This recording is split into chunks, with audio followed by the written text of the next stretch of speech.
बात बाहुबली मुख्तार अंसारी की करते हैं।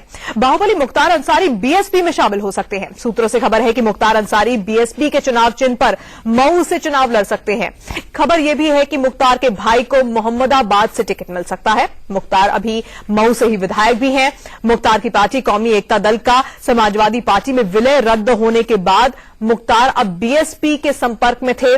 सूत्रों के मुताबिक बीएसपी मऊ से अपने उम्मीदवार मनोज राय का टिकट काटकर मुख्तार को अब चुनावी मैदान में उतार सकती है। तो अब बीएसपी के साथ बाहुबली मुख्तार अंसारी नजर आ सकते हैं। आपको दिखाते हैं कि मुख्तार अंसारी का कहां असर है। मऊ से तो वो मौजूदा विधायक हैं, जेल में लड़ते हुए उन्होंने मऊ से जीत हासिल की थी। इसके अलावा आसपास के जो इलाके हैं, गाजीपुर, आजमगढ़, जो मुस्लिम बहुल इलाके हैं, वहां पर भी मुख्तार अंसारी का खासा असर है। वाराणसी, इसके अलावा बलिया, ये जो तमाम आसपास के इलाके हैं, जौनपुर, यहां पर मुख्तार अंसारी का मुस्लिम बहुल इलाकों में खासा असर है। हालांकि दूसरी तरफ यह भी कहा जाता है कि जब मुख्तार अंसारी चुनाव में खड़े होते हैं तो जो गैर मुस्लिम वोटर हैं वो एक तरह से पोलराइज होते हैं, तो ये उनके खिलाफ भी जाता है।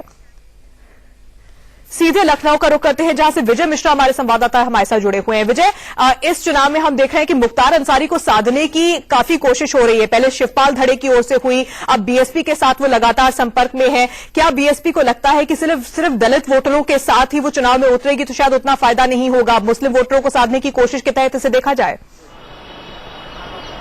बिल्कुल सही कहा तान्या आपने कि यहाँ पर कुछ स्थिति ऐसी ही बनती हुई नजर आ रही है। और सबसे बड़ा सवाल ये उठता है कि खुद बीएसपी प्रमुख जो मायावती हैं वो कई बार कह चुकी हैं कि समाजवादी पार्टी गुंडों की सरकार है, और ऐसे में एक बार वो मुख्तार अंसारी को मौका देने जा रही। जो हमारे सूत्र बता रहे हैं कि मोहम्मदाबाद, घोसी और यहाँ पर मऊ से, तीनों जगह से जो बीएसपी प्रत्याशी है उनको यहाँ लखनऊ बुला लिया गया है। और इस समय यहाँ पर सिबतुल्लाह अंसारी और अब्बास अंसारी लखनऊ में ही मौजूद हैं। और जो सूत्र बता रहे हैं कि मुख्तार अंसारी जेल से ही यहाँ पर चुनाव लड़ेंगे। तो ये माना जा रहा है कि थोड़ी देर में ही शायद इसका एक औपचारिक ऐलान भी हो जाएगा। और सबसे खास बात यह है कि इस पूरे मामले का जो समीकरण बिठा रहे हैं वो समाजवादी पार्टी से ही हाल ही में बीएसपी में ज्वाइन करने वाले नेता अंबिका चौधरी हैं, जिन्होंने इस पूरे मामले का समीकरण बैठाया है, बीएसपी में बाकायदा बातचीत करवाई है। और एक बार कहा जा सकता है कि मुख्तार अंसारी को लेकर के जहां यहां पर अखिलेश यादव या कहा जाए शिवपाल और मुलायम का धड़ा निशाने पे था, वहीं अब शायद बसपा प्रमुख उनको शामिल करके मुझे लगता है शायद तान्या कि यहां पर अब वो ये नहीं कह पाएंगे कि जो गुंडे माफियाओं की सरकार है वो सिर्फ समाजवादी पार्टी है।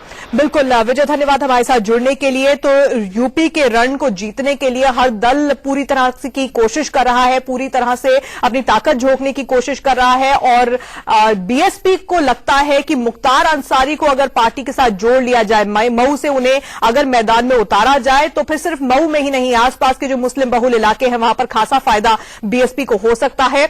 हालांकि जैसा कि विजय बता रहे थे कि मायावती लगातार कहती आई है कि समाजवादी पार्टी गुंडों की सरकार चलाती है, और ऐसे में मायावती जब खुद मुख्तार अंसारी को अपनी पार्टी के साथ जोड़ेंगी तो उन पर भी ढेर सारे सवाल खड़े होंगे।